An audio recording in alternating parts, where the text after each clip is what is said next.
तुम हमसे अब भी नाराज़ हो? हसन ने कहा तो फरिश्ते दिलचस्पी से उनकी तरफ मुड़ी। शायद वो जानती थी अब उसे क्या करना है। नहीं, मैं क्यों होने लगी नाराज़? लेकिन एक बात बताओ। क्या? हसन ने कहा, क्योंकि नौशीन उस वक्त नहीं थी उनके साथ। ये सिगरेट का टेस्ट कैसा होता है? वो अचानक बोली और हसन के तासुरात देखने लगी, जो हैरान हुआ और फिर आंखों में चमक लिए मुस्कुरा दिया।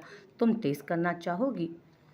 वो बोली तो फरिश्ते पल के लिए संजीदा हुई। नहीं। क्या तुम्हें किसी ने ऐसे नशे से सुकून मिलता हो और हम माजी की तल्ख यादों को भूल जाएं? वो उसके सामने झुकती जरा राजदारी से इस्तफसार करने लगी तो हसन महजूज हुआ। बिल्कुल ऐसा ही कुछ दूंगा कि तुम सब भूल जाओगी, हसन ने मुस्कुराते उसी राजदारी से कहा तो फरिश्ते ने मुठियां भींची। यानी वो सच बोल रहा था और वैसे भी वो जानती थी वो शख्स उसके मामले में झूठ नहीं बोलेगा। वो मुस्कुरा दी। कब दोगे मुझे? अभी ले लो, हसन ने कहा और यहाँ वहाँ देखते बैग से कुछ निकाला और उसकी मुट्ठी में रखते उसकी मुट्ठी बंद की तो फरिश्ते का हलक तक सूख गया। फरिश्ते ने फौरन हाथ पीछे किया और थूक निगलते उसे देखा। वो खौफजदा हुई थी क्योंकि उसके हाथों में ड्रग्स थी। अगर वो पकड़ी जाती तो? उसने यूं ही पूछा था। उसे क्या पता था हसन फौरन उसे थमा देगा। वो सब ठीक है, अब मैं चलती हूँ। फरिश्ते खड़ी हुई और फिर तेजी से भागते वहां से निकल गई। हसन ने कंधे उचकाए और मुस्कुरा दिया। उसे तो लगा था कि काफी मेहनत करना पड़ेगी, लेकिन फरिश्ते अजलान नामी लड़की तो वाकई बेवकूफ थी। वो बाहर की तरफ तेजी से जा रही थी। मुट्ठी जोर से बंद की हुई थी। माथे और चेहरे पर पसीने के कतरे थे। वो तेजी से किसी से टकराई और उस शख्स ने उसकी मुट्ठी से जबरदस्ती वो पैकेट छीना और बिना मुड़े सीधा चला गया। तो फरिश्ते ने अपनी खाली हाथ को देखा। वो भागते हुए बाहर निकल गई। वो खौफजदा हो गई थी। ड्राइवर बाहर ही मौजूद था वक्त से पहले। उसने क्यों इस बात पर ध्यान नहीं दिया कि शायद मुखालिफ जानता था या नज़र रखता था उस पर। वो खौफ से कांपने लगी तो उसका फ़ोन बजने लगा। मैम फ़ोन उठाएं प्लीज़, ड्राइवर ने ज़िद चोते कहा तो उसने फ़ोन कान से लगा लिया और ड्राइवर बाहर खड़ा हो गया। बहुत शौक है ना तुम्हें सिगरेट टेस्ट करने का? वही आवाज़। वो सीट की पुष्ट पर सर टिका गई। तुम्हारा दिमाग दुरुस्त जगह पर है फरिश्ते अजला नज़र? तुमने उससे वो पैकेट क्यों लिया? अगर तुम पकड़ी जाती तो अंदाज़ा भी है कि तुम्हारे साथ क्या हो सकता था। वहाँ मुखालिफ धाड़ रहा था। फरिश्ते ने खुद को पुरसकून करना चाहा, जिसमें वो नाकाम हुई थी। आंखों से आंसू डर के मारे निकलने लगे थे। अब रोने का फ़ायदा नहीं तुम्हें। इसकी सज़ा मिलेगी और बहुत सख्त मिलेगी तुम्हें। मुझे फ़र्क नहीं पड़ता, मैं वही करूँगी जो मैं चाहती हूँ। और वो पैकेट आज नहीं तो कल मैं इस्तेमाल। फरिश्ते उस शख्स की धाड़ पर वो अपनी जगह से उछली थी। दिल मानो बाहर आने को था। मुझे मुझे मजबूर मत करो कि मैं बहुत सख्त करूं कुछ। वो शख्स धाड़ा था उस अनजान आवाज़ में। तुम जितना सख्त कर सकते थे कर चुके हो, वो आहिस्तगी से बोली और कॉल काट गई। तो मीलों दूर बैठे उस शख्स ने फूट दीवार पर दे मारा था। Damn it! फरिश्ते ने घर जाते ही फ्रेश होकर खुद को पुरसकून किया, नहीं तो वो बेहद डर गई थी। उसने उस लैपटॉप को देखा जो उसके सामने था, फिर मुस्कुरा दी। तो मिस्टर अजलान के खून पसीने की कमाई है ये। उसने उस डब्बे को देखा और फिर उसे खोल कर देखने लगी और पुरसोच निगाहें उस पर टिकाती उसे रखकर सोने के लिए लेट गई। ज़ारा वहाँ से रोते हुए बाहर निकल गई और यहाँ वहाँ देखने लगी। उसने तो भाई को घंटे बाद का वक्त दिया था क्योंकि उसे रास्ते नहीं आते थे। वो आहिस्तगी से एक तरफ को चलने लगी और जो कुछ देर पहले हुआ था वो सोचने लगी। आज़म अजहर ने उसके एतमाद को, उसके जज्बात को बुरे तरीके से मजरूह किया था। वो चीख भी ना पाई थी। उसने होश संभालने से लेकर अब तक उसी शख्स को चाहा था, लेकिन फरिश्ते से उसकी मोहब्बत और फिर शादी का सुनकर वो पीछे हट गई थी।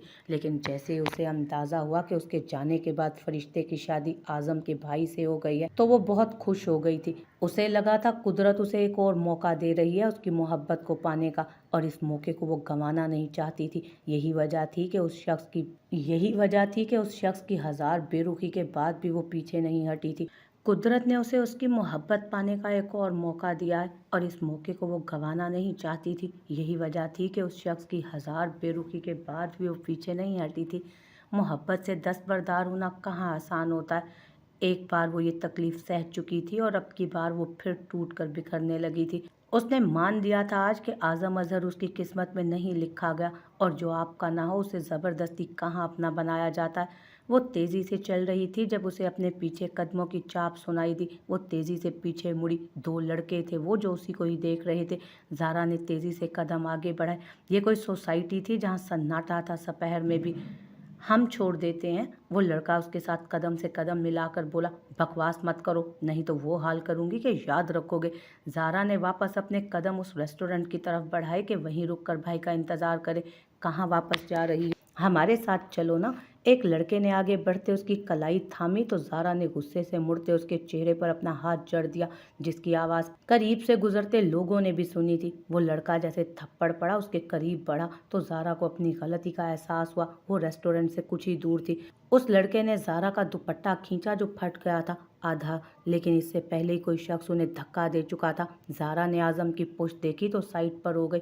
वजूद अब भी कांप रहा था। वो पागलों की तरह उन दो लड़कों को मार रहा था और अब उसने पलटते सुर्ख आंखों से ज़ारा को देखा। यहाँ आओ, उसने ज़ारा को कहा तो उसने सर नफ़ी में हिलाया। आज़म उसका हाथ थामता उन लड़कों तक लाया। अब लोग भी दिलचस्पी से तमाशा देख रहे थे। इसी हाथ से दुपट्टा खींचा था ना? इसके इसी हाथ को अपने जूते तले मसल दो ताकि आइंदा ये हाथ कभी किसी के दुपट्टे की तरफ ना बढ़े, उसने कहा तो ज़ारा ने अपने जूते को उसके हाथ पर रखा, लेकिन उसके वजन से उस लड़के की हल्की सी सिसकी निकली थी। बस ये पकड़ो और गाड़ी में जाकर बैठो फौरन। आज़म ने उसे चाबी पकड़ाई। ज़ारा ने नफ़ी में सर हिलाया तो आज़म ने उसे खश्मी निगाहों से देखा। जाओ, वो धाड़ते हुए बोला तो वो चली गई, लेकिन पीछे उनकी आवाज़ पर मुड़ कर देखा तो अंदाज़ा हुआ कि अब की बार उसके हाथ पर आज़म अज़हर अपना बूट रख चुका था। वो पार्किंग में जाकर खड़ी हो गई। भला उसे कैसे पता हो सकता था कि उसकी गाड़ी कौन सी है? बेटी, क्या हुआ था? उन लड़कों ने क्या कहा था तुम्हें कि तुम्हारा शोर उन्हें पीटने के बाद छोड़ने का रवादार नहीं? वहां खड़ा पुलिस को बुलवा चुका है।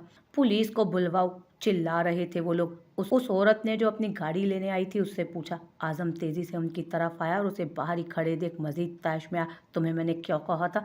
वो बोला तो उस औरत ने आज़म को देखा, फिर ज़ारा को। तुम बहुत खुशकिस्मत हो बेटी, वो कहती चली गई तो ज़ारा ने उसे देखा और फिर खुद को खुशकिस्मत कहने पर उसे समझ न आया कि रोए यहाँ से। मुझे भाई, तुम्हें एक बात समझ में नहीं आती? आज़म उसके पास आता बोला था उस पर झुककर। फिर हाथ बढ़ाए तो ज़ारा ने आंखें मीच ली। आज़म ने हाथ बढ़ाते उसकी आंखों के नीचे फैले काजल को उंगली से साफ किया। तुम्हारा भाई आने वाला है, जाओ। वो पीछे हटा तो ज़ारा ने आंखें खोली। और आइंदा यूं कभी मेरे कहने पर भी मेरी इजाज़त के बगैर मत आना, वो बोला तो ज़ारा उसे नज़रअंदाज करती कदम आगे बढ़ा गई, लेकिन आज़म अज़हर उसके पीछे आया। फिर जब तक वो अपने भाई के साथ चली ना गई वो वहाँ से हिला नहीं था। ऐसा उसने क्यों किया वो नहीं जानता था। अपनी उंगलियों पर उसके काजल को देखा तो उसने गहरा सांस भरा था। फौरन शायान अपने कमरे में मौजूद था। सब उसे आराम करने का कहते जा चुके थे। वो मुसलसल छत को घूर रहा था, जो हुआ था उसके मुतालिक सोच रहा था। वो कौनैन को आगाज़ में धोखा दे रहा था, उसका मिलना, उसे अपने घर में नौकरी पर रखना। लेकिन जज्बात तब बदले जब उसने उसे लड़के के साथ देखा था। जब उसकी आवाज़ से मुतासिर होती उसकी तरफ वो कदम बढ़ा चुकी थी, तब उसके दिल ने इस बात को गवारा नहीं किया। ये बात उसे बारहा बावर कराई कि वो उसकी बीवी है, उसकी मिल्कियत है। लेकिन मिल्कियत समझने से क्या होता है? फ़र्ज़ अदा करने पड़ते हैं रिश्ते निभाने के लिए, और वो समझ भी गया था। उसके बाद जो कुछ हुआ उनके रिश्ते में, उसमें कुछ भी झूठ, कुछ भी फ़रेब नहीं था। बेशक वो गलत था, लेकिन क्या कौनैन को उसके सच्चे जज्बात नहीं दिखे थे कभी? शायान उस्मानी का उसकी तरफ देखना, उसकी तरफ झुकाव, उसके साथ कह कहे लगाना, उसकी कुर्बत में महव दुनिया भुला देना, क्या वाकई उसे सब फ़रेब लगा था? उसके दिल ने पहली बार दर्द महसूस किया था जब कौनैन खावर ने उसके सीने पर हाथ रखते उसे खुद से दूर धक्का दिया था। और फिर उसके वहाँ से निकलने का मंजर दोबारा यादों के पर्दे पर लहराया तो वो झटके से उठ खड़ा हुआ। ऐसा करने से उसके सर में शदीद दर्द हुआ था। वो कहाँ गई होगी? वो अकेली होगी, वो मेरे बगैर महफूज नहीं है। बीवी है वो मेरी, शायान उस्मानी की बीवी। वो सब खुद से कहता चादर थामता बाहर निकल गया। सबसे पहले किसी एहसास के तहत अपने फ्लैट में आया, जहाँ की वीरानी और अंधेरा उसे बता रहा था कि ये जगह अब मकीनों से खाली हो गई है। कौनैन, उसने फिर भी आवाज़ दी। मोहब्बत वाले तो मौजज़ों पर यकीन रखते हैं ना। तो बस उसने भी उसे यकीन के साथ आवाज़ दे डाली थी कि शायद किसी कोने, किसी दरवाजे के पीछे से वो नमूदार हो जाए और मुस्कुरा दे। वो 20 मिनट तक वहाँ खड़ा रहा, उसके साथ गुजारे खुशगवार लम्हों को महसूस करता रहा और फिर बाहर निकल आया। ये घर न जाने कब अब दोबारा कौनैन शायान की खुशबू और आवाज़ से आबाद होता। अब उसे पता था उसे कहाँ जाना है। उसे पूरी उम्मीद थी वो वहाँ ज़रूर होगी। शायान उस्मानी, तुम्हारा गुनहगार सही, लेकिन तुमसे दस्तबरदार तो मर कर भी नहीं हो सकता। वो अस्पताल में दाखिल हुआ था। मेरे पेशेंट खावर उस्मानी कहाँ हैं? उसने रिसेप्शन पर पूछा। सर वो जा चुके हैं। क्या मतलब है इस बकवास का? वो धाड़ा था। जी सर वो जा चुके हैं, उनकी बेटी उन्हें यहाँ से ले जा चुकी है और उन्होंने आपके बारे में कुछ कहा भी है। वो लड़की सहम कर उसे पूछने लगी। वो उसका दिया पैगाम सुनना चाहता था भी या नहीं। क्या कहा है उसने? वो धड़कते दिल से पूछ गया था। उन्होंने कहा है कि अपने बाप के इलाज के पैसे उन्होंने आपके यहाँ नौकरी करके पूरे कर दिए हैं। क्या सर वाकई ऐसा है या उनके खिलाफ कोई कार्रवाई करना चाहेंगे आप? उसे यूं उलझा देख लड़की ने अपनी राय देना ज़रूरी समझा था। अपना काम करें आप, वो संजीदगी से कहता बाहर निकल गया तो लड़की खज्जल सी हुई। वो बाहर निकल गया लेकिन फ़ौरन वापस अंदर आया। क्या उस लड़की के साथ कोई और भी था? उसने किसी एहसास के तहत पूछा। जी एक बुजुर्ग थे और वो बाहर निकल गया। जहांगीर उस्मानी जानते थे कौनैन कहाँ है। वो तेज़ी से गाड़ी भगाता घर गया। वो घन चक्कर बन गया था। उसका सर दर्द से फटने के करीब था लेकिन वो यूं हार मानना नहीं चाहता था। दादा जान, रात के 12 बजे वो उनका दरवाज़ा खटखटा रहा था। अंदर मौजूद शख्स आसूदगी से मुस्कुरा दिया अपने पोते की हालत पर। उनसे कहाँ देखी जानी थी उसकी ये हालत। दादा जान प्लीज़ दरवाज़ा खोलें। जब वो 10 मिनट बाद भी ना हटा तो उन्हें मजबूरन उठकर दरवाज़ा खोलना पड़ा। दादा जान कौनैन कहाँ है? वो अंदर आता उनका हाथ थाम कर बोला। हम कैसे जानते होंगे भला? उन्होंने निगाहें चुराते कहा। दादा जान प्लीज़, मैंने गिरते आपके कदम मेरी बजाय उसकी तरफ बढ़ते देखे थे। यही वजह है कि मैंने आंखें मूंद ली थी कि आप हैं उसके साथ। जहांगीर उस्मानी ने उसे हैरत से देखा था। वो कहाँ उन्हें किसी से खुद से ज़्यादा मोहब्बत करने देता था और कहाँ वो मुतमईन हुआ था दर्द में भी कि वो साथ हैं उसकी बीवी के। क्या आपने उसे धोखा दिया है शायान? वो बैठ गए तो वो उनके हाथ थामता घुटनों के बल उनकी कुर्सी के पास बैठ गया। आगाज़ में बस, उसके बाद सब सच था। वो मेरी बीवी है दादा जान, मैं निभा करना चाहता हूँ उसके साथ। मैंने कभी किसी दूसरी लड़की में वो कशिश नहीं देखी जो मुझे उसमें दिखती है। मुझे वो अपनी तरफ माइल करती है। मेरा दिल बगावत पर उतर आया था पहली बार। मैंने अपनी ज़िंदगी की पहली और आखिरी मोहब्बत उस लड़की से कर ली है। वो मुझे मेरी लगती है, बस मेरी। वो आस पास थी तो मुझे लगता था मैं मुकम्मल हूँ दादा जान। वो कहाँ है मुझे बताएं, मैं माफ़ी मांग लूँगा उससे। मैं कुछ भी करूँगा, माफ़ी मांग लूँगा। क्या माफ़ी मांगना इतना आसान है मेरी जान? वो खोए खोए से बोले। वो दादा पोते उन बाप बेटी का कितना नुकसान कर चुके थे उन्हें अब अंदाज़ा हुआ था। मैं मांग लूँगा माफ़ी, मना लूँगा मैं उसे। वो मुझसे मोहब्बत करती है, मान जाएगी। वो आपसे मोहब्बत नहीं करती, उन्होंने जानबूझकर कहा और फिर अपने पोते के चेहरे को देखा जो यकदम तारीक पड़ा था। नहीं, मैंने महसूस किया था। और कौनैन शायान उस्मानी के बारे में मेरी हिस्सियात कोई गलत हो ही नहीं सकती। वो पुरयकीन था। सो जाएं जाकर। आपने उसे मुझ पर चुन लिया है दादा जान। वो शिकवा कुनान निगाहों से देखता उन्हें बोला। सालों उसे इस सब से मैंने महरूम रखा है और क्या तुम नहीं चाहते कि मैं उसे चुनूं? मैं चाहता हूँ आप सब पर उसे फोकियत दें, मुझ पर भी। लेकिन प्लीज़ मुझे बता दें वो कहाँ है, ताकि मैं वादों का पास रखने वाला हूँ शायान उस्मानी, और मुझे पूरी उम्मीद है मेरा शेर अपने इश्क को ढूंढ लेगा। मेरा शेर अपने इश्क को खुद ही ढूंढ लेगा। वो उसका माथा चूमते बोले तो वो सर हिलाता उठ खड़ा हुआ। ये जंग उसकी थी और उसे ही इस वजूद को तस्खीर करना था। वो जानता था ये वादा भी कौनैन ने उनसे करवाया होगा। अब उसे खुद ही अपनी बीवी तक पहुंचना था, अपने गुनाहों का कफ़ारा अदा करना था हिजर की सूरत। दूसरी तरफ कौनैन खावर साहब को दवा देने के बाद दूसरे कमरे में आई थी और चांद को तकने लगी। मोहब्बत का रोग बहुत जानलेवा है।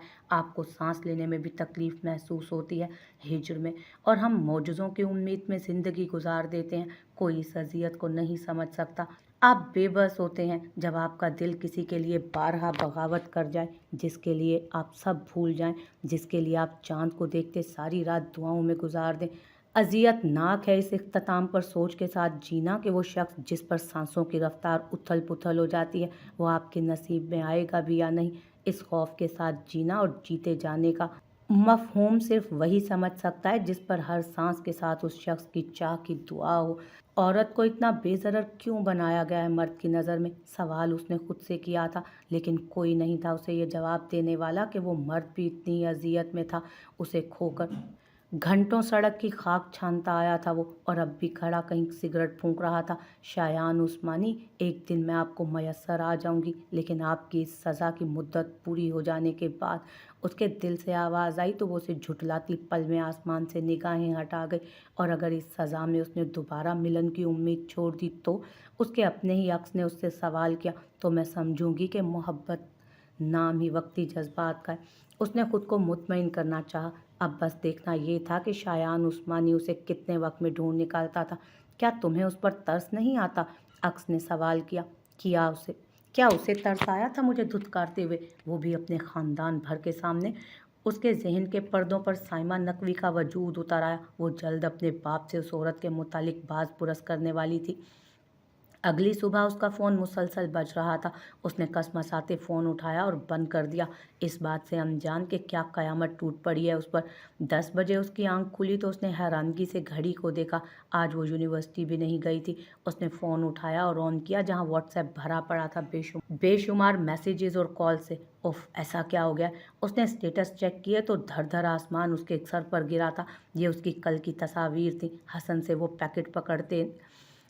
से वो पैकेट पकड़ते होने की। ये कैफ़े में ही खींची गई थी। या रब्बुल आलमीन, ये क्या हो गया?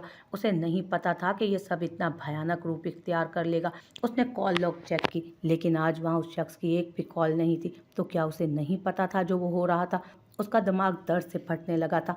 मैं क्या करूं? उसे यूनिवर्सिटी से कॉल आई, जो उसने कांपते हाथों से पिक की। आधे घंटे बाद आपको वाइस चांसलर से मिलना है फरिश्ते अजलान अज़हर, और अगर आप नहीं आई तो नताइज की ज़िम्मेदार आप खुद होंगी, याद रखिएगा।